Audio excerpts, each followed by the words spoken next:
Entonces, vamos a empezar la entrevista. Esta va a abordar un poco tu historia de vida, tu trabajo, reflexiones acerca de tu trabajo y el movimiento feminista, ¿no? Reflexiones sobre el movimiento feminista. Entonces, más o menos esos van a ser los temas en los que va a girar la entrevista, ¿ya? Eh, Mira, yo sé que siempre seguramente te preguntan de frente por el trabajo que haces en distintos ámbitos, desde las organizaciones, desde el activismo, desde el feminismo, pero a mí me gustaría saber primero sobre tu historia de vida, qué cosas de pronto, qué memorias te vienen a ti a la mente y que son importantes para el trabajo que realizas ahora. Sí, yo siempre, bueno, cuando me pongo a pensar sobre estas cosas, sobre parte de mis hilos o la hilación de mi proceso de vida, o de donde he venido construyendo y he venido creciendo, se me vienen como, creo que, no sé si son 3 episodios sumamente importantes. Uno es el reconocimiento, la memoria y toda esta construcción familiar que está también alrededor de mi abuela Clara, Clara Quispe Luicho. Ella es de Puno. Ella migra a Lima. Es una mujer que no tuvo primaria ni secundaria, ¿no? Migra a Lima y precisamente fue tras un proceso de violencia, ¿no? Que ella vivía dentro de su propio hogar. Entonces ella sale literalmente de Puno solamente con una tela, con un polo y un par de cosas, y viene a Lima así a la nada, sin conocer esta ciudad, sin absolutamente nada, ¿no? Entonces, a empezar desde las calles, desde donde podía habitar para vivir y donde podía habitar para trabajar, para posteriormente a ello poder tener un espacio donde estar, ¿no? Donde encontrarse también con sus hijos y con sus hijas, ¿no?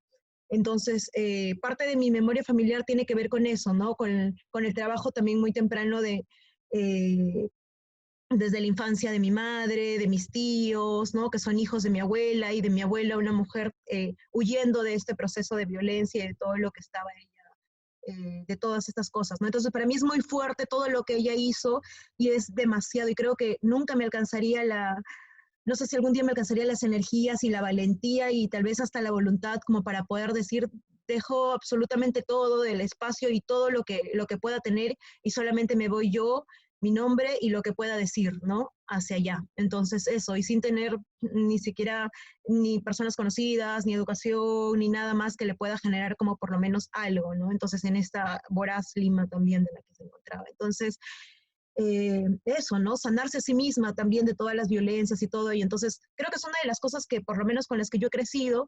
Y otra es que mi abuela me crió a mí de pequeña. Entonces, porque mi papá y mi mamá se conocen en un asentamiento humano que precisamente invade mi papá también, invade la familia de mi mamá también. Entonces ellos se conocen en el asentamiento humano del Comité 58 en Caraballo, y ellos son como quienes empiezan a construir los caminos, los espacios en el barrio, ¿no? En lo que era un cerro antes, ¿no? Absolutamente cerro. Entonces empiezan a picar todo y hacer. Y es ahí donde mi papá y mi mamá se conocen y se enamoran. Y es ahí donde mi abuela vivía con mi mamá, ¿no? Ya de adolescente, porque mis papás se conocen cuando mi mamá tenía 16 años y mi papá tenía 26 años, ¿no? Entonces mi mamá decía que se había subido de la edad y mi papá decía que se había bajado de la edad, ¿no? La cosa es que finalmente se conocen, se enamoran, y bueno, ¿no? Es en ese espacio donde ellos también trabajaban, veían la forma. Mi mamá limpiaba casas, ¿no? Era trabajadora doméstica, ¿no? Trabajadora del hogar, y mi papá es carpintero, ¿no? Entonces él es técnico en Senati. Entonces él es carpintero preparado, y yo vivía con mi abuela. Y mi abuela siempre ha sido toda su vida ambulante. Entonces yo tengo memorias y tengo ideas también de mi abuela llevándome a mí a vender con ella. Y también tengo como recuerdos huyendo nosotras de Serenazgo, de otras, ¿no? Así, de la fiscalización que venía y todo eso. Entonces, son como los momentos y los espacios que creo que puede sonar a veces quizás, y algunas personas, no sé si esto guste o no, pero puede sonar hasta a veces hasta muy romántico o idealizando eso, pero son estas cosas que sucedieron para mí, que me han generado también la idea de que, uno, yo no voy a aceptar ningún episodio de violencia dentro de mi vida, no voy a repetir, y voy a intentar de que las personas que estén a mi alrededor y las personas a las que yo pueda tener cercanías no vivan o sea, o generar un marco de protección o algo en lo que yo pueda aportar para que no vivan y no se repitan las historias de mi abuela. Y lo otro es que tampoco podría permitirme en un mundo donde sigan existiendo estas mismas desigualdades y las desigualdades y las oportunidades que yo no tuve, ¿no? Entonces eran estas cosas, o las que vivió mi familia.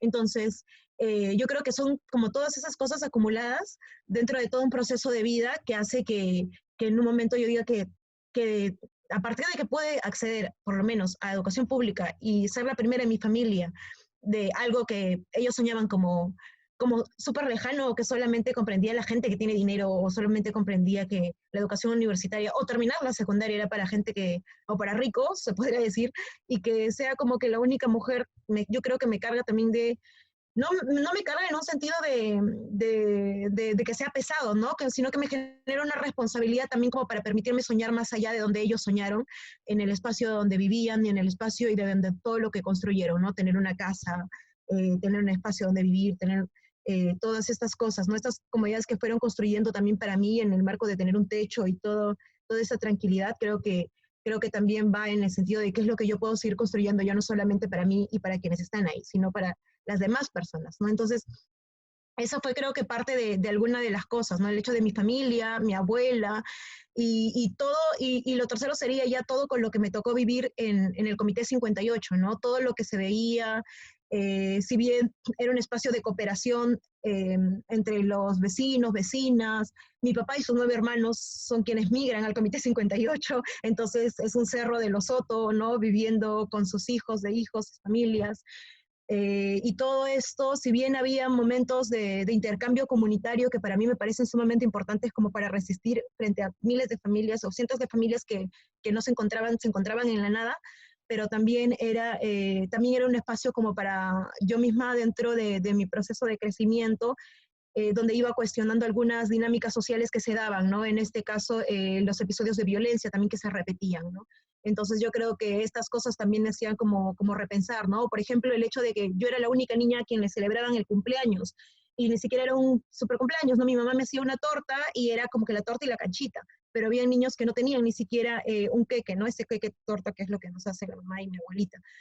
Entonces, mi mamá, por ejemplo, lo que hacía era cada mes hacía un queque también, el mismo queque que a mí me hacía para mi cumpleaños, y llamaba a todos los niños del barrio, y los niños del barrio venían a mi casa, bajaban, otros subían, porque mi casa estaba en medio del cerro, y bueno, y entraban a mi casa, mi mamá trataba de que les ponía baldecitos y todo para que se aseen y todo, y los peinaba, los hacía sus colitas, a los niños los peinaba, ponía música, y con esa música nos poníamos a bailar todos en el patio de mi casa, y con el queque le cantábamos el cumpleaños a todos los que haya sido su cumpleaños marzo y a todos, ¿no? Entonces se celebraban los cumpleaños, había un entendimiento de eso. Había niños y niñas que no sabían cuándo eran sus cumpleaños, porque nunca les celebraron, ¿no? Solamente sabían que la Navidad existía porque ese día reventaban los cohetes y porque en todos los medios y porque en todos lados estaba un Papá Noel o los colores, pero no había más allá de eso otra celebración donde haya, ¿no? Más allá que de las festividades del barrio y todo eso, pero no propiamente de ellos y de las niñas y los niños. Entonces,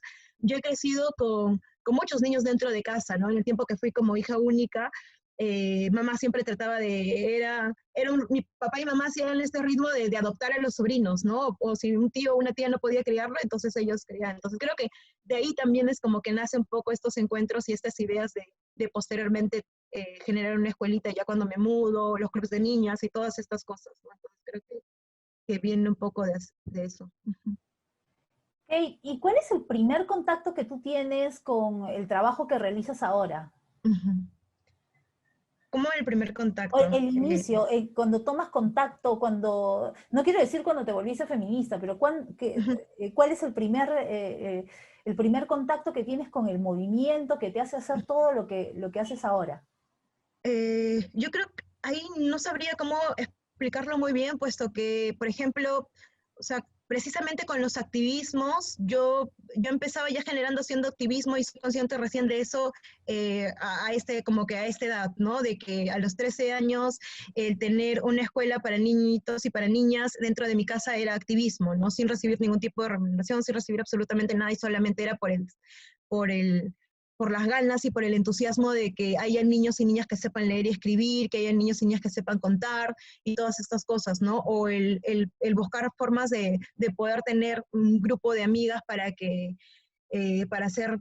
hablar sobre temas medioambientales, ¿no? Y cosas así que yo trataba de buscar dentro de mi propio barrio, poner cartelitos sobre no contaminen en distintos lados, o sobre la defensa de los animales, ¿no? Entonces iba y los pegaba en las internet o en los postes y cosas así, pero tenía 13 años y no sabía porque no tenía a más amigas dentro de mi comunidad, más allá del colegio, ¿no? Yo estudié en un colegio de puras mujeres.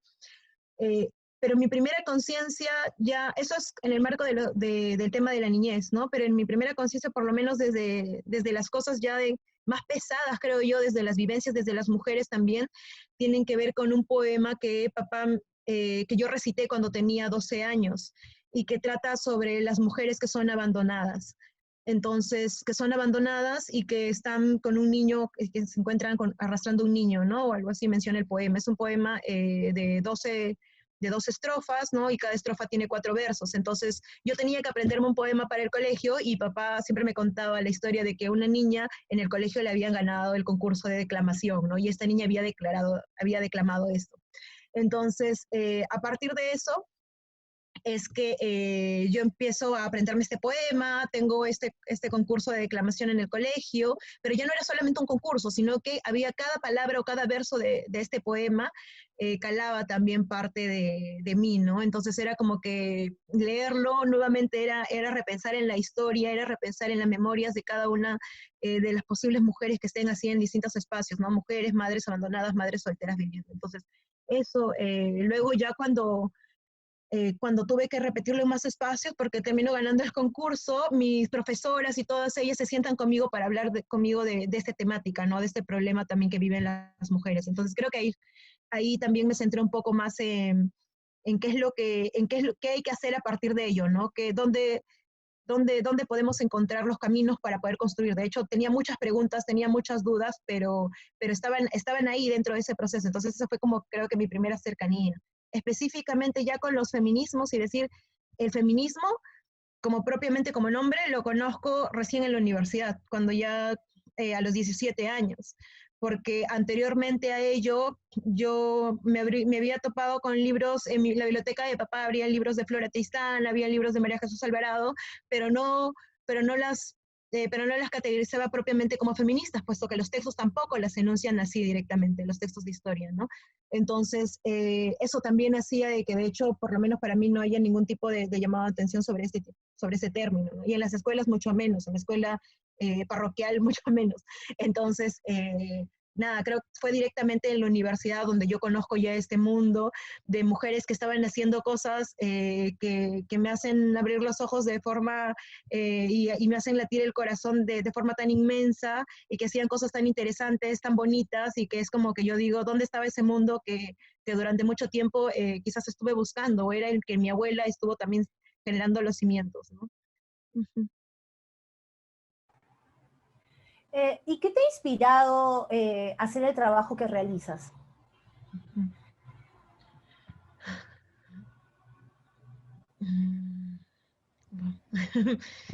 Yo creo que en todas las cosas que hago, por lo menos en las que siempre estoy haciendo, pienso en mi abuela.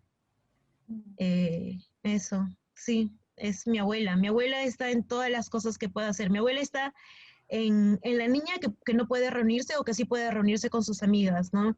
Mi abuela está en la adolescente que puedo conocer también en los clubes de niñas y con quien puedo hablar sobre algún tema de prevención de violencia o lo que fuese, ¿no? Mi abuela está en aquella mujer que en un momento no se supo dónde estuvo porque desapareció ante la violencia también, ¿no? Entonces mi abuela está en cada uno de los casos cada uno de los casos en los que yo me encuentro, ¿no?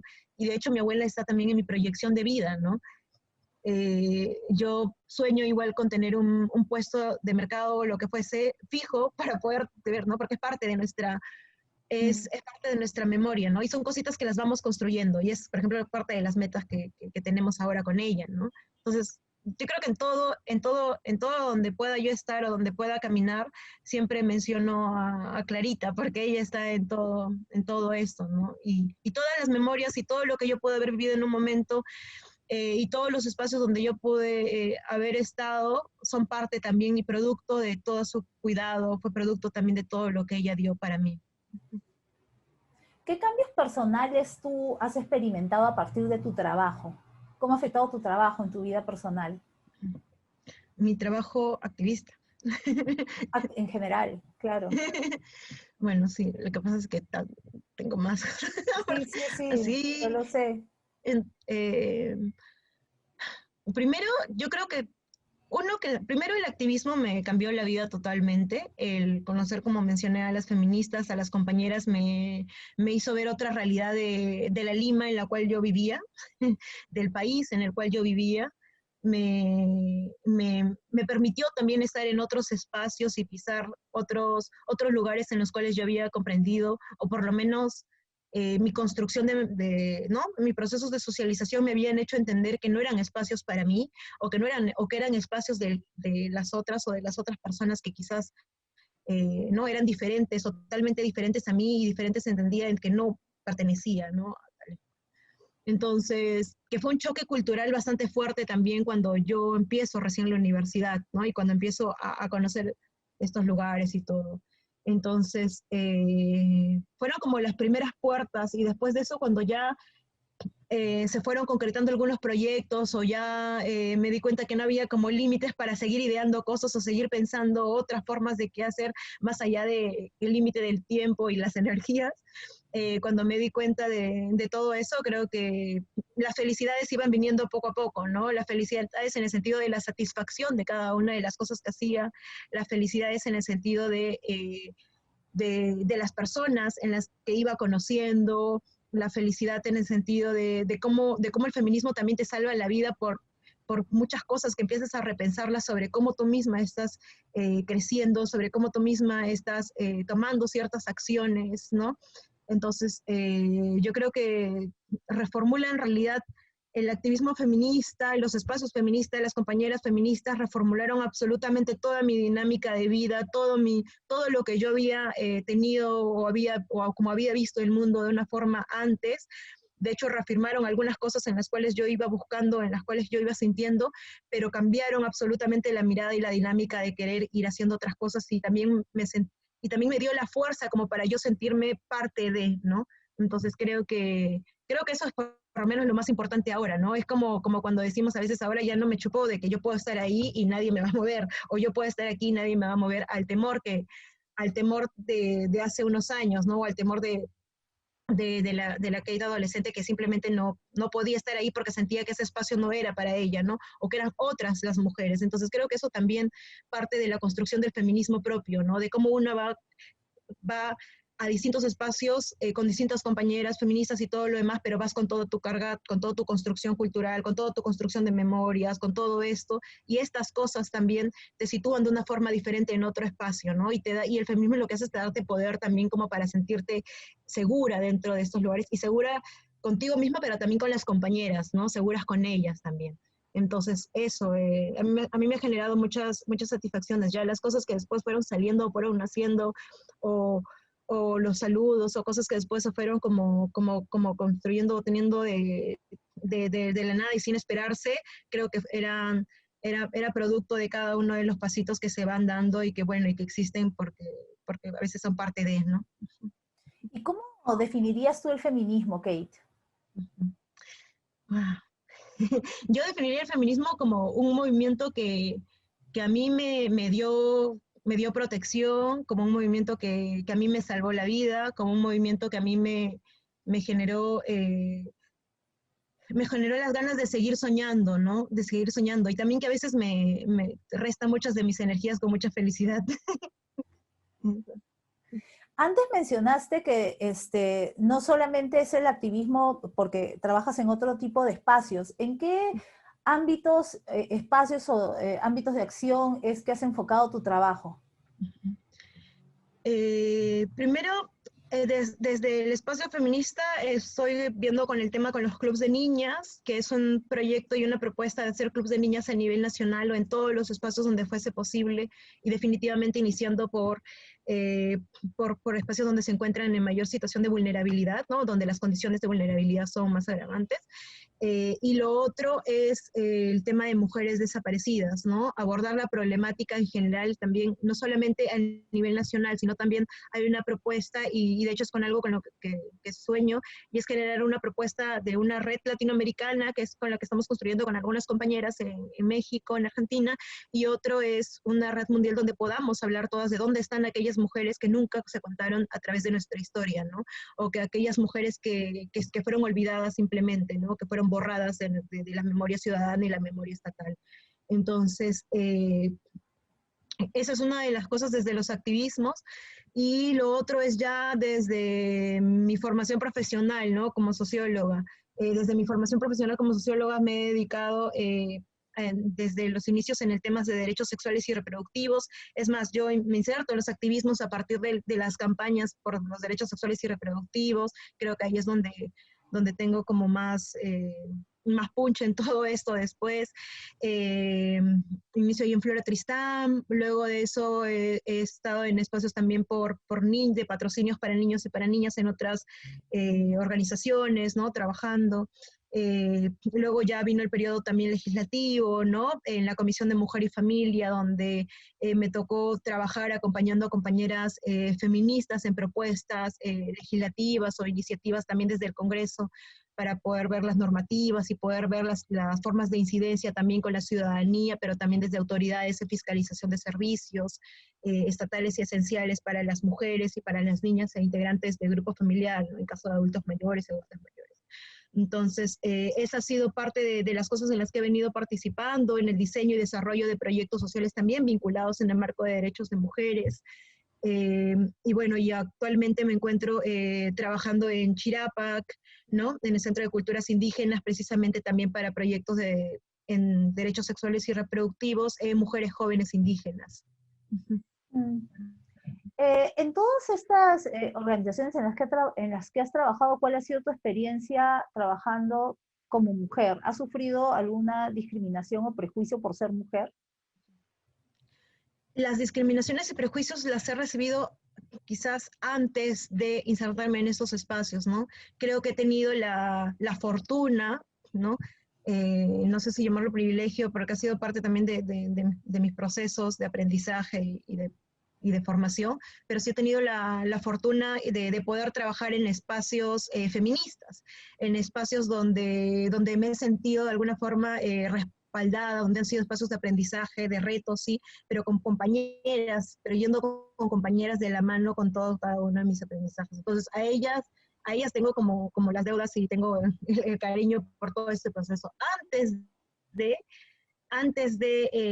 del tema de la formación profesional, definitivamente en todos los espacios donde iba no había espacio donde no encuentre discriminación por ser mujer, y discriminación bien era en ese entonces hasta por mi color de piel, ¿no? Antes de yo empiezo a trabajar, mi primer trabajo fue, no sé si llamarlo trabajo, porque era una forma de cómo yo apoyar a mis padres, fue cuando yo tenía 8 o 9 años. Y entonces yo en casa teníamos una situación bastante complicada, ¿no? En el tema, por ejemplo, para poder sustentar mis estudios, los libros, si bien yo era becada en un colegio, había que comprar los libros de inglés. En esos tiempos también entraron a robarnos en la casa y pasaron varias cosas complicadas. Entonces, bueno, mis papás también, mis hermanos nacen, gemelos no idénticos, entonces ya no éramos 3 en la familia, sino éramos 5.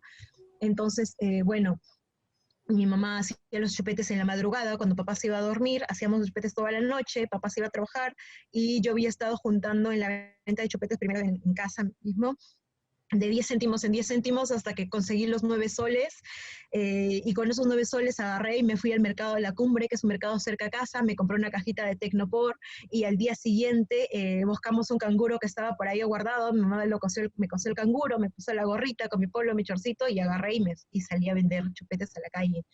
Y no solamente era en los alrededores del barrio, ¿no? Sino que cada vez más iba caminando un poco más, iba avanzando. Entonces, ya otras veces me iba en los buses a vender chupetes hasta el centro de Lima, de Carabinas, centro de Lima. Entonces, para mí era normal, porque el paradero de los carros estaba en el último paradero, estaba en mi casa. pero ya habían veces también donde yo terminaba a veces muy cansada en la venta de chupetes y me quedaba dormida en el carro junto con mi cajita y a veces, claro, cuando despertaba tenía el cobrador sentado a mi costado, ¿no?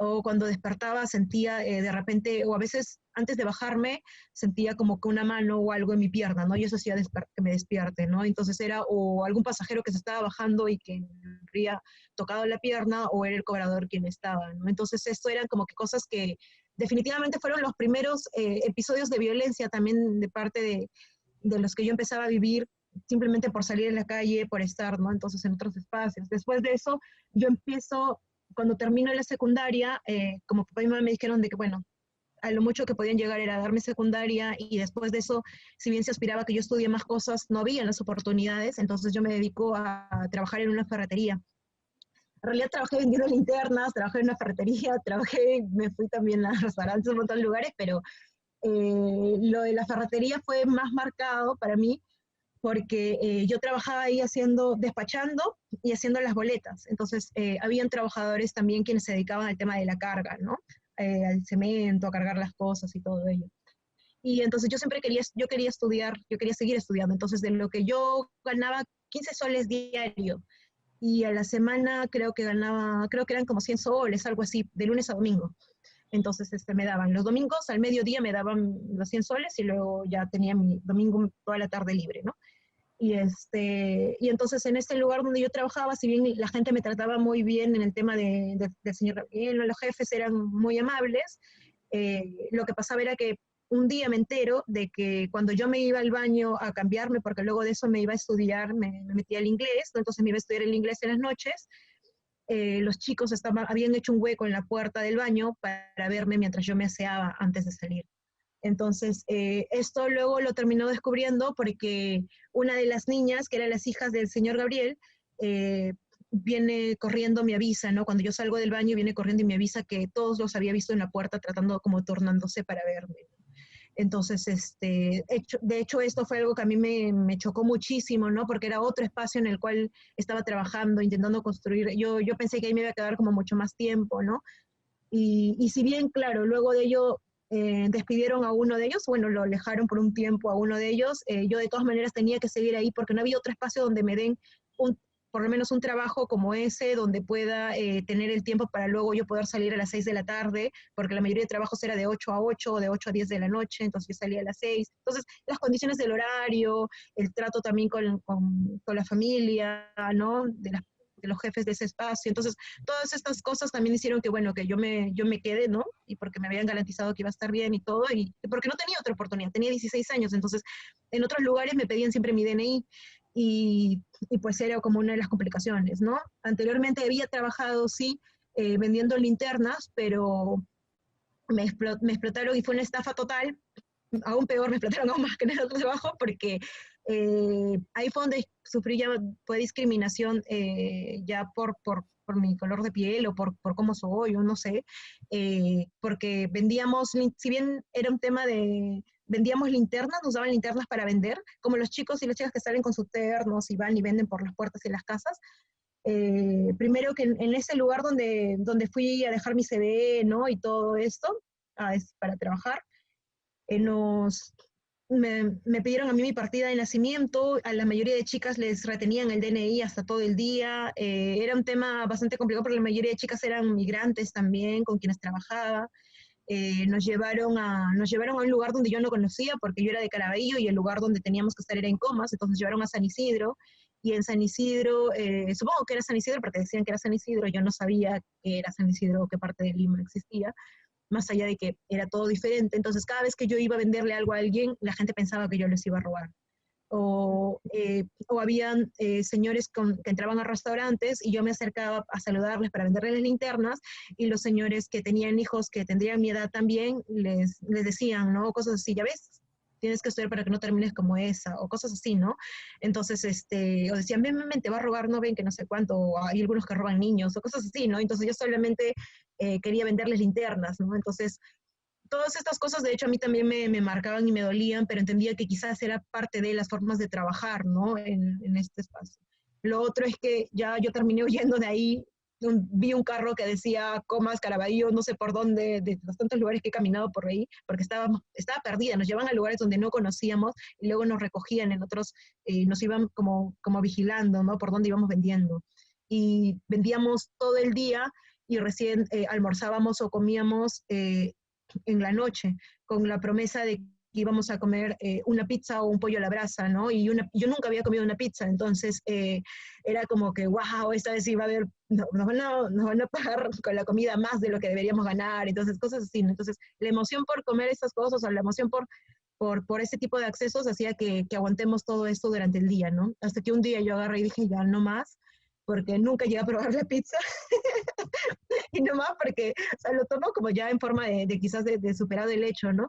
En toma de broma, pero dije no más porque no me sentía cómoda con el espacio, yo empezaba a reconocer que no era algo a donde yo quería, no quería esto, y vi un carro que decía Comas, Caraballo o Lima Norte, me subí sin saber a dónde llegaba o si estaba tomándolo por el sentido contrario quizás, pero llegué a casa felizmente, entonces eso, yo creo que todos los episodios de violencia que he podido vivir han sido antes de encontrarme con la fortuna de lo que ahora por lo menos puedo yo elegir dónde quiero trabajar, o puedo por lo menos yo elegir o sentirme segura con las compañeras, ¿no? O si bien hay espacios llenos de retos y de complicaciones entre las diferencias también de poder trabajar y articular en equipos, es totalmente diferente a todo lo que me haya tocado de vivir mucho antes, ¿no? En todos los casos. Y bueno, tú has hablado de varios espacios de organizaciones, los diversos ámbitos de acción en los cuales trabajas. ¿Cuál ha sido tu experiencia y las estrategias que has usado para trabajar en el activismo, por ejemplo, en estos dos proyectos que mencionas, de las mujeres desaparecidas y de los clubes de niñas? Mis experiencias dentro de todo esto, uno, primero que los clubes de niñas nace a partir del 2016, si no me equivoco, a fines del 2016. Yo creo que más allá de las experiencias son aprendizajes, ¿no? Con las niñas se ha aprendido un montón de cosas, desde el solo hecho de hablar de forma teórica sobre el adultocentrismo, a vivirlo directamente con ellas, a aprender con ellas, a participar con ellas, es todo ese núcleo de aprendizajes y el de reconfigurar también tu mirada sobre la ciudad, tu mirada sobre qué es lo que estás construyendo, sobre qué es lo que quieres hacer en referencia al trabajo desde los feminismos, ¿no? Sobre todo desde las voces de las niñas. Entonces esto me ha permitido por lo menos también generar quizás para mí otro tipo de visión y de metas respecto a qué es lo que, hacia dónde vamos a abordar primero cuando hablamos sobre la erradicación de la violencia o sobre cuando hablamos de prevención de la violencia, ¿no? El enfocarnos desde la niñez o el enfocarnos desde una mirada más desde nuestra propia cotidianidad o territorios, ¿no? Que es lo que creo que es lo que a veces, muchas veces se nos olvida cuando queremos enrumbarnos en grandes proyectos y nos olvidamos de escuchar a las otras, ¿no? Entonces, en este caso, a las niñas. Entonces, eso es creo que una de las experiencias más grandes que a mí me ha permitido tener el participar en los clubes de niñas y el que las niñas, sobre todo, me hayan permitido a mí poder estar con ellas también, ¿no? Porque no se trata del que yo quiero tener un espacio y bueno, voy y me junto con un montón de niñas, sino que las niñas quieran hacerlo, que las niñas decidan y que las niñas empiecen a formular sus propios espacios dentro de su propio territorio, ¿no? Empiecen a tomar conciencia de cada una de las cosas que a ellas les interesan. Entonces, esto creo que es para mí uno de los aprendizajes mucho más grandes que he podido tener con las niñas. Con mujeres desaparecidas, es un camino de retos, es un camino de retos, es un camino de acompañamiento, es un camino y también de aprendizajes colectivos. Un camino de retos, me refiero a que siempre hay una serie de frustraciones frente a la situación nacional, ¿no? Hay una serie de frustraciones en referencia a la respuesta que se tiene también desde nuestras autoridades, en referencia a la respuesta que se tiene desde la sociedad civil. Es una serie de frustraciones respecto a las memorias de dónde están o cómo se encuentran, ¿no? Entonces creo que todas estas cosas generan también un cúmulo de emociones que definitivamente te cambian la vida totalmente, ¿no? Cuando a mí me preguntan sobre mujeres desaparecidas o sobre los casos de desapariciones de mujeres, yo menciono que para mí fue un antes y un después, ¿no? Y ese después es hasta el último día que por lo menos a mí me permitan seguir luchando dentro de este camino, ¿no? Dentro de lo que yo me permita seguir en esto, porque cada día tenemos algo nuevo, cada día hay algo para lo cual enfrentarse, o cada día hay una familia a quien acompañar, a quien escuchar, cada día hay un recuerdo dentro de todas estas familias, cada día hay un espacio dentro de aquellas casas donde falta alguna mujer que también son parte de tu familia, ¿no? Que también se genera como un pedacito de ti.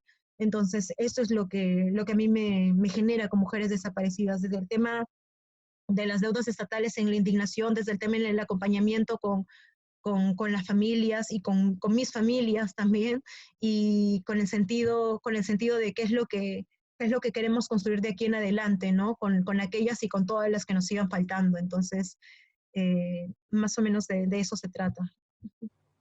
¿Y cuál consideras que es tu logro profesional más grande, del que te sientes más orgullosa?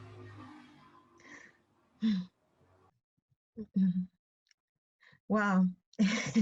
Yo creo que uno de, no sé, los logros profesionales, en realidad, no sé cómo, no sabría cómo expresarlo, porque creo que los logros profesionales que haya podido tener son esos, los clubes, los espacios feministas, son el yo poderme sentir plena dentro de estos lugares, ¿no? Creo que yo no podría conseguir como logro algo donde yo no me sea feliz, o algo donde cada cosa que haga sea una carga o sea difícil.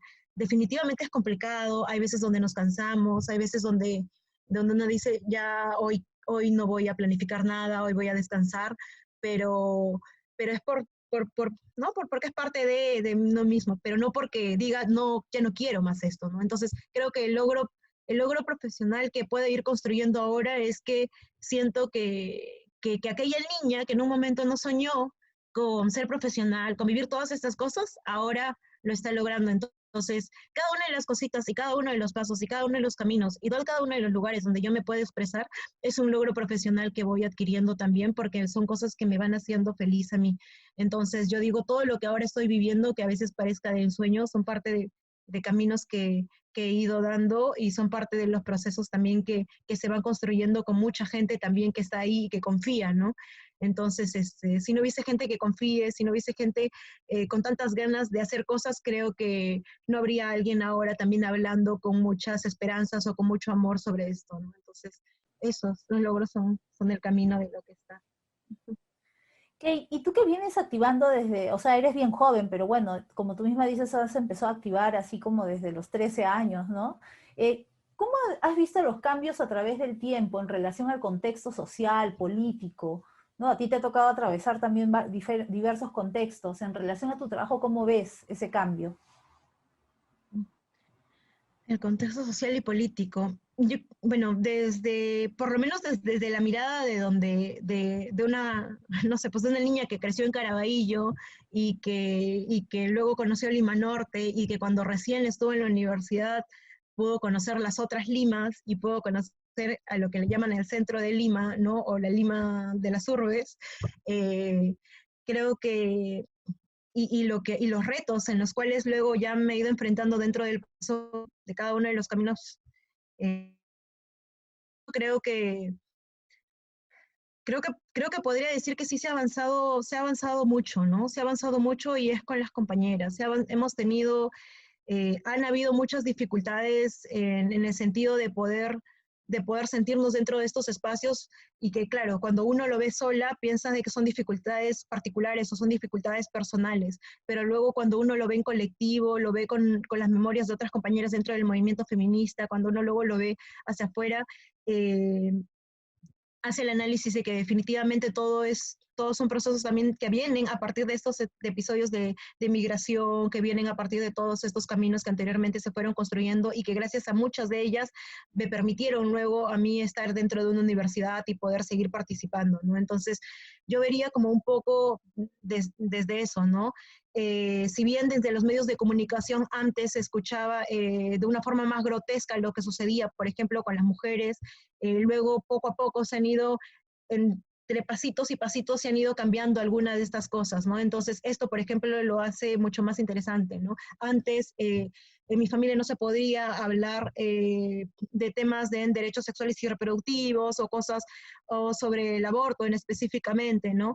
Y son cosas que ahora se colocan en la agenda también en algún momento o en alguna conversación, ¿no? Con causales o sin causales, pero se coloca dentro de, entonces, dentro de mi comunidad pasa lo mismo, ¿no? Y dentro de mis espacios universitarios también, no es lo mismo cuando, no es lo mismo hace 10 años, dentro de la universidad, intentando colocar el tema de unión civil o intentando hablar de déjala decidir, a que ahora, ¿no? Donde hay más grupos feministas, donde ya no solamente hay un colectivo con el cual resistíamos antes, sino que ahora hay 2 o 3 colectivos feministas hablando del aborto por todas las causales, hablando de matrimonio igualitario y de otras demandas también en el tema de derechos para las mujeres y identidades, ¿no? Entonces, yo creo que ahí se van viendo cada una de las dinámicas, de los caminos. De hecho, tampoco en los últimos 5 años también en materia legislativa se ha cambiado bastante y también ha sido producto de las luchas de las compañeras feministas dentro de estos espacios, ¿no? Tanto quienes estaban dentro de los espacios de representación como las compañeras que estaban afuera haciendo presión. Y me ha tocado estar haciendo afuera presión y me ha tocado estar adentro también acompañando a algunas compañeras, a algunas voces. Entonces,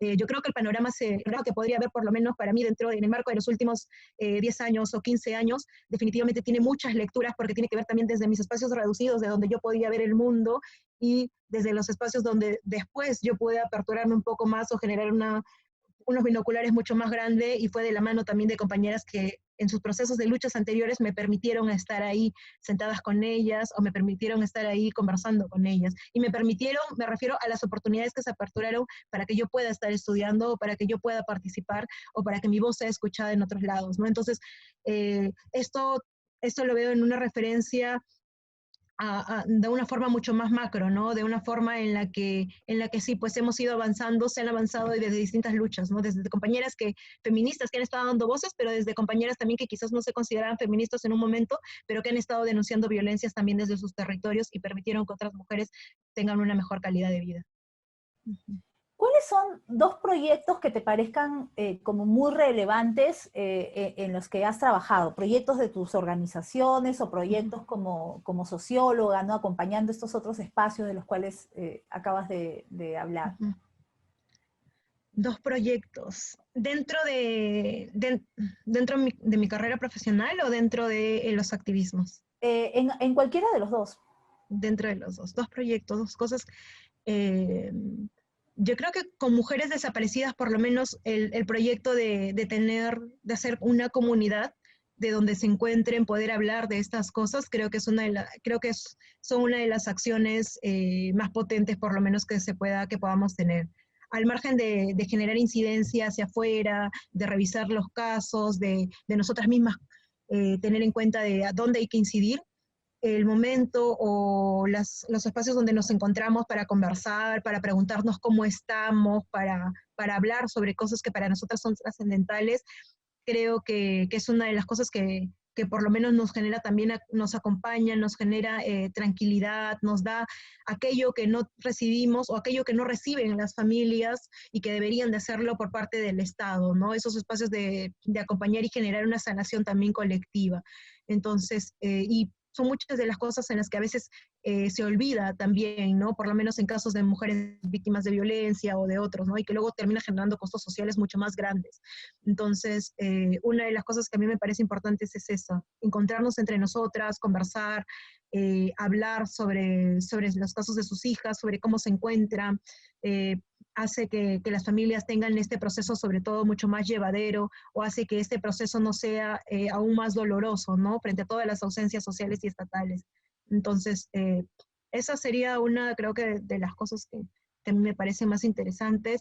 Y lo otro es que con los clubes de niñas, por lo que se apuesta y la base de los clubes de niñas es las decisiones de ellas. Entonces, pues puede a veces sonar como un poco extraño decir cómo vamos a dejar que las niñas decidan absolutamente todo, pero de eso se trata, ¿no?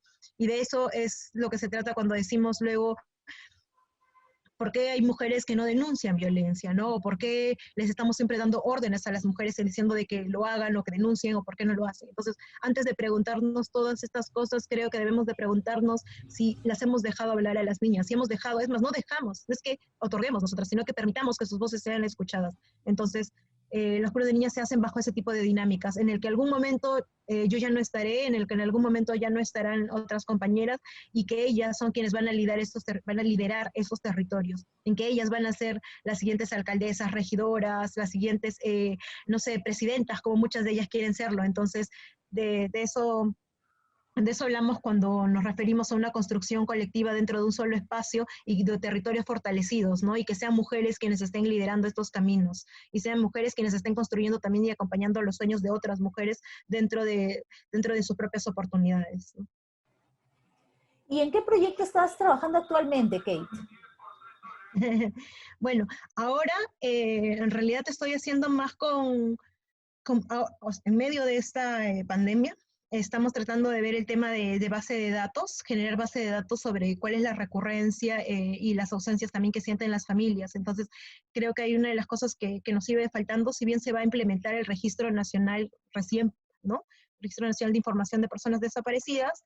eh, Sabemos de que este registro no va a contemplar otros datos, ¿no? Los datos anteriores al 2018, sino que estos otros casos que se dieron en el 2010 o el 2015 van a ser olvidados, por lo menos es que no están dentro de un registro. Entonces necesitamos también identificar cuáles han sido las problemáticas en este rango y identificar también cuáles han sido las problemáticas respecto a la atención de mujeres, a la atención de casos de mujeres desaparecidas. Esto lo estamos tratando de trabajar a partir de una data también, junto con un pequeño equipo que hemos tratado de formar con otros compañeros y compañeras de mujeres desaparecidas. En realidad somos como 3 y cada uno con habilidades diferentes, entonces ahorita estamos como tratando de idear esto, ¿no? El tener la información que nos permite luego generar también políticas nacionales, porque en la actualidad no existe la Política Nacional de Igualdad de Género, no menciona en ningún momento la problemática de desapariciones de mujeres, y tampoco existe ninguna política que dé respuesta en referencia a esto, ¿no? Entonces, ese es uno de los puntos vitales, y que no se cierra teniendo el registro, que no se cierra generando un pequeño cambio al protocolo, no, absolutamente no. Hay una serie de problemas recurrentes y que se van a implementar a partir y que esperamos que puedan visibilizarse a partir de esa iniciativa en la que ya vamos a estar trabajando, y que me imagino que en los siguientes meses la vamos a tener, ¿no? Entonces eso es un poquito lo que ahora estamos haciendo. Qué excelente, qué necesario.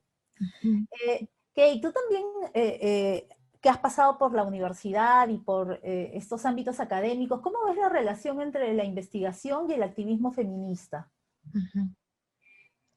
Súper necesario. Es sumamente necesario que nosotras mismas vayamos contando o vayamos generando reportes, que vayamos elaborando espacios de construcción desde nuestras propias miradas, pero también enunciándolas directamente con representatividades, ¿no? Representatividades en el sentido de poder plasmar ese pedazo de historia también, junto con las acciones y acompañada de cada uno de los procesos, porque la historia siempre nos la han contado de otra manera, ¿no? Y creo que es sumamente importante también que tengamos eso para las niñas, y que también en estas memorias estén también los nombres de niñas que están construyéndolo, ¿no? Porque también a veces pasa que en los procesos de investigación terminamos redescubriendo, terminamos levantando el polvo sobre mujeres que construyeron historias, sí, que estuvieron atrás, pero nos faltó cada uno de estos caminos de donde se encontraban antes, ¿no? O estos caminos que están viviendo en estos momentos. Entonces,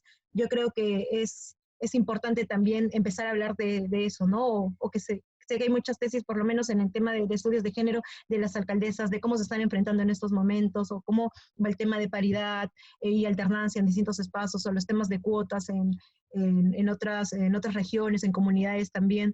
Entonces, este tipo de información, este tipo de tratamiento de la información en datos, este tipo de tratamiento de la información en sentidos cualitativos a través de las vivencias de cada una de ellas, es sumamente importante poder tenerlas dentro de un memorial, y un memorial no solamente que quede en un memorial feminista, sino en un memorial académico que sea para todas las niñas y los niños también en nuestro país, ¿no? Creo que a partir de ello vamos a poder también tener la construcción de sociedades más equitativas y poder tener un panorama mucho más amplio de qué es lo que se está haciendo en estos momentos también donde hay que disputar la historia, ¿no? Y la memoria. ¿Cuál sería tu análisis, tu evaluación, tus expectativas del movimiento feminista en el Perú?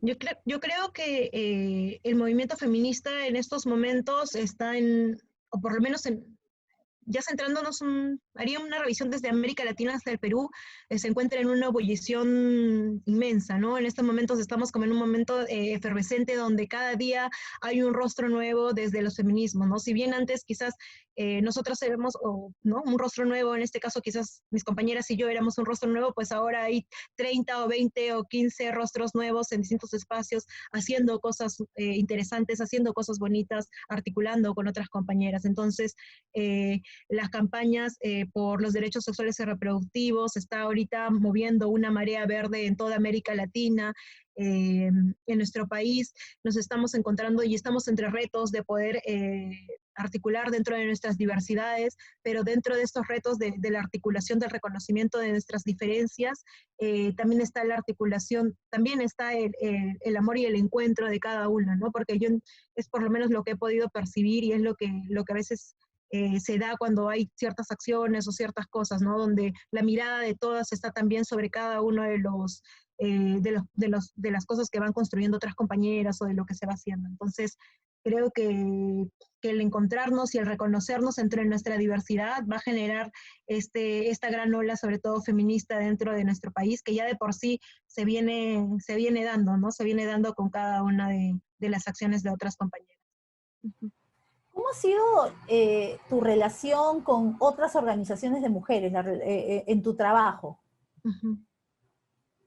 Bueno, yo no he tenido, me ha ido creo que bien, con otras compañeras hemos participado de espacios no sé, pues en acuerdos, en poder hacer, hemos hecho campañas de incidencia, hemos coordinado varias cosas en acciones, entonces nos ha ido, creo que por lo menos en estos años en los que he estado, me ha ido como bien, no he tenido ninguna complicación con las compañeras, de hecho, las complicaciones a veces están en articular y en situación de tiempos, puesto que no solamente hay una vida no solamente somos activistas, sino que hay una vida detrás de tantas cosas, ¿no?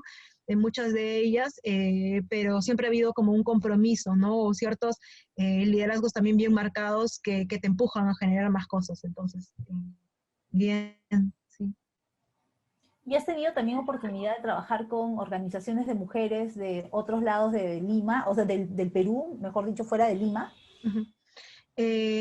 No en proyectos sostenidos mucho más grandes, pero sí en algunas cosas en específico, sí, ¿no? Me ha tocado ir a Ica con las compañeras de Ayacucho, creo que en Ayacucho he conocido mucho más colectivos, luego con otras compañeras ya han sido como coordinaciones con vía telefónica, ¿no? Con compañeras en Loreto, con compañeras de Tarapoto, ¿no? Entonces, con compañeras en Puno, con compañeras en Arequipa, con compañeras en La Libertad, en Piura. Sí, me ha tocado articular así con compañeras, ahora como haciendo un poco más de memoria, me ha tocado articular con compañeras de distintos lados, sí. Pero creo que con quienes he tenido mayor recurrencia en actividades en específicas han sido con compañeras en Ayacucho y con compañeras en Ica también. Uh-huh. ¿Y cómo ha sido tu articulación con otras feministas de otros lados del mundo? Hablaste antes de lo de la red de personas desaparecidas, pero imagino que habrán más experiencias también. Uh-huh. Sí. Y en realidad con lo de las compañeras de la red, fue a partir de que cuando yo voy a coloquios, siempre trato de mapear quienes hablan sobre temáticas de mujeres desaparecidas o desapariciones. Entonces me contacto con ellas y las busco y trato de plantearles la propuesta y el proyecto, ¿no? Si les parece interesante. Entonces es así como he podido conocer a compañeras que están investigando sobre desapariciones en México. Estas compañeras me han contactado también con otras compañeras más allá de las buscadoras, ¿no? Que son madres también que van en distintas cosas buscando a sus hijas, ¿no? He podido contactarme con otras campañas, ¿no? Como ellas iniciaron, por ejemplo, en la cuarentena, el hasta encontrarlas, con imágenes de yo estoy en casa, donde se encuentra Mariana o donde se encuentra tal chica. Entonces, hemos compartido campañas en denunciar y decir, tal tal título puede ser mejor, tal cosa puede impactar más. Estamos intentando planificar en estos momentos por lo menos un webinar o algo donde puedan hablar distintas compañeras de distintos países, desde especialistas y familiares también en el tema de desapariciones. Nos ha tocado también, de hecho, ver la problemática de desapariciones de una forma transversal en nuestra América Latina, en el sentido de las deficiencias, donde a todas nos falta un registro, donde a todos nuestros protocolos no están funcionando. Entonces, la articulación ha sido en base a las problemáticas y en base a estas problemáticas también ha retroalimentado nuestro acompañamiento y aprendizaje, ¿no? Entonces, ahora somos como muy amigas de poder pasarnos información o cosas así, ¿no? En el caso de Ecuador, estamos haciendo la coordinación todavía con asociaciones de familiares de personas desaparecidas también, donde se presentan también un alto porcentaje, en un 60%, a diferencia de las desapariciones de mujeres, ¿no? Igual en Argentina, con compañeras en Colombia, ya fue en base a una coordinación por el BID, que me invitaron a una presentación, entonces luego mencionándoles la temática y las ausencias y las cosas que están planificadas, empezamos otro tipo de conversaciones, entonces donde ellas se sumaban a esta iniciativa también, entonces es así como se ha ido generando como una red, ¿no? Hace 2 años me tocó estar en Suiza y hay compañeras también de Francia que están tratando de mapear la problemática, entonces todas vamos como un cardumen tratando de empujar una sola línea, ¿no? Y creo que esa línea es lo que alimenta también nuestras relaciones interpersonales y nuestras relaciones en respecto a la mirada desde los feminismos y respecto a la mirada desde los movimientos de mujeres desaparecidas, ¿no? Y cuando hablamos de feminismo y en estas distintas agendas que hay y diversas agendas que hay en el movimiento de mujeres, ¿cómo crees que el movimiento feminista en el Perú está lidiando con esas diferencias? Yo creo que sí nos encontramos con bastantes retos, ¿no? Yo creo que hay una necesidad de generar una mayor lectura sobre otras propuestas, ¿no? Otras propuestas que se están dando desde los territorios. Hay otras propuestas que se vienen dando desde otros espacios que están más allá de Lima, ¿no? De otros espacios que se encuentran en comunidades, ¿no? Donde si bien hay compañeras que están trabajando desde los feminismos, pero también hay otras compañeras que quizás no se enuncian feministas, pero vienen colaborando con organizaciones feministas. Entonces, creo que ahí está nuestro principal reto en tratar de dar otro tipo de enfoques, otro tipo de miradas también, y que estas miradas nos permitan generar propuestas y políticas nacionales, ¿no? Sobre todo cuando luego ya muchas compañeras logran acceder a cargos de representación en políticas nacionales, ¿no? En políticas que nos puedan cambiar las cosas. Ahí hay varias ausencias que por lo menos en ese tiempo he venido identificando cuando ya empiezo a trabajar con poblaciones indígenas y todo ello, ¿no? Entonces, ¿cómo construimos distintas dinámicas también desde nuestras políticas sociales, distintos enfoques desde nuestras políticas, con una transversalidad intercultural, pero que no solamente base con hablar de la transversalidad del enfoque, sino que nos base también con hablar con políticas efectivas que puedan responder a cada una a estas diferencias, ¿no? Y de eso se trata el entender una problemática estatal, ¿no? Una problemática pública. Y en el marco de esta problemática pública menciono a los feminismos porque somos nosotras quienes terminamos colocando las agendas y porque lamentablemente se necesita de compañeras, se necesita también de voces que estén día a día ahí enunciándolo, de voces que estén día a día ahí demandándolo para que haya una respuesta y una voluntad de quienes lamentablemente nos gobiernan y siguen siendo hombres, ¿no? Entonces, yo creo que es por eso sumamente necesario que se haga la lectura desde los dos espacios, ¿no? Desde quienes se tienen la oportunidad, con todos los retos y con todas las dificultades de participar en espacios de representatividad, pero también desde quienes estamos desde la sociedad civil acompañando otros procesos y generando reflexiones a partir de la problemática nacional en las distintas diversidades, pero sobre todo englobando las otras voces para que estas problemáticas no solamente sean centradas en las urbes, sino también sean vistas desde espacios rurales, sean vistas desde los distintos lados de nuestro país y sobre todo desde distintas miradas también desde las limas donde hay niñas que nunca han escuchado hablar sobre feminismos y no tienen por qué denunciarse feministas, pero sí hablamos de voces que tengan que estar denunciando la violencia o por lo menos que no callen ni un minuto de silencio y que sepan que cuando hay una compañera feminista o alguien que se denuncia feminista, hay alguien en quien confiar, ¿no? Entonces creo que es también. Y ya para terminar, Kate, ¿cómo ha cambiado el COVID, esta crisis sanitaria, tu trabajo? Wow, un montón, un montón. De hecho, hay cosas en las que nos ha facilitado para poder coordinar, porque a veces los tiempos no nos daban, o por lo menos a mí no me daban de estar corriendo. Yo en las mañanas, los sábados, tenía club de niñas, entonces yo los sábados en la mañana estaba en un club, almorzaba rapidito en la mitad del camino y me iba en la tarde al otro club, porque no se encargaba yo de la otra ventanilla. Luego en las noches iba a las reuniones con mujeres desaparecidas o así, ¿no? Trataba de cómo Mm. turnarme. Entonces, por lo menos ha cortado distancias en el sentido de poder, con algunas personas, en el sentido de poder facilitarnos un poco, pero con otras nos ha alargado las distancias, ¿no? Nos ha generado mayores barreras de poder comunicarnos. Entonces, esta es una de las dificultades, por ejemplo, que se presenta ahora con las niñas, ¿no? Donde no todas tienen acceso a Internet, donde no Claro. todas pueden descargarse el Zoom. Entonces, estas barreras digitales nos están en estos momentos sí chocando un poco. Estamos tratando de buscar las formas de cómo generar las oportunidades con algunas de ellas, como para poder por lo menos saber cómo estamos, porque sabemos que en este momento la dinámica ya no es la misma que antes, ¿no? En el club, de nos encontramos, hacemos cosas juntos, sino que en ese momento la dinámica es por lo menos escucharnos, saber cómo estamos, si están bien ellas dentro de sus casas, cómo se están sintiendo en estos momentos, qué entienden por lo que está pasando, ¿no? Entonces, eso con ellas, en estos momentos nos encontramos en eso con ellas y bueno, y con las familias de mujeres desaparecidas, menos mal todas por lo menos manejan redes sociales o el WhatsApp, que es donde nos podemos comunicar o escribir y de hecho las propuestas siguen saliendo porque también es toda una forma de difundirlo y nació desde las redes sociales, ¿no? Entonces, ahí seguimos. Uh -huh. ¿Y cómo crees que ha afectado el COVID particularmente a las mujeres?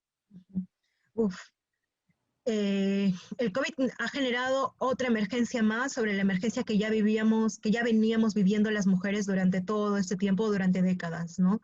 Eh, este, y a partir de estas otras emergencias salen una serie de lemas que últimamente ya nos han tocado repetir innumerables veces, y es Mm. el que nosotras hemos vivido siempre, por ejemplo, respecto a las medidas de emergencia, hemos vivido en un toque de queda constante, ¿no? O sea, siempre nos hemos encontrado dentro del rango de los posibles riesgos en los que nos podamos estar. Entonces, no solamente hay una dinámica de hacia afuera hay un peligro, sino también hay un entendimiento, y que creo que eso era ya conocido por las estadísticas que se presentan en nuestro país, que hay una serie de violencias dentro de los hogares, ¿no? Entonces, en estos momentos se empieza a poner el foco de todas esas series de violencias que se viven dentro de los hogares como si fuese una novedad, cuando en realidad es algo que las mujeres han venido sobreviviendo durante décadas, ¿no? Entonces, el salir, el encontrarnos también hacia afuera era a veces una suerte de alivio, ¿no? Y en estos momentos tenemos dos emergencias. Una, o nos cuidamos adentro de poder sobrevivir ante un episodio,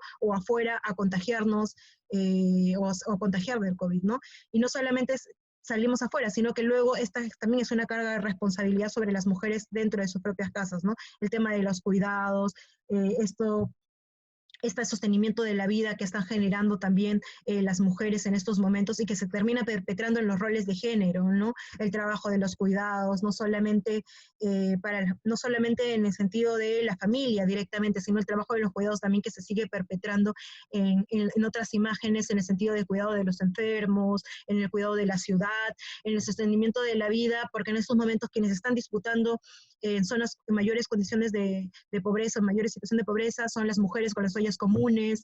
Entonces, son una serie de roles que se terminan replicando, y hay una serie de momentos en los cuales en estos momentos se encuentran las mujeres y que son parte de toda esta emergencia sanitaria que está agravando aún más, pero son quienes están salvándonos a todos y a todas, ¿no? Entonces, creo que eso también merece ser contado, merece ser recordado siempre, porque quienes están salvando en estos momentos este país son ellas, ¿no? Son las mujeres y son muchas veces las niñas también. Entonces, yo creo que en estos momentos hay una emergencia triple o cuádruple sobre el cuerpo de las mujeres, sobre el cuerpo también de las niñas y de los niños, y una emergencia sobre la transversalidad de todas esas otras formas de violencias y de olvidos que se ha vivido durante décadas en nuestros sistemas de desigualdades con los cuales se siguen perpetrando, ¿no? Entonces, eso creo que es lo que está pasando en estos momentos.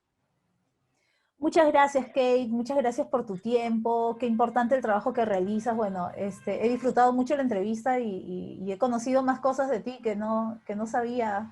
que hacías y de tu vida también, ¿no?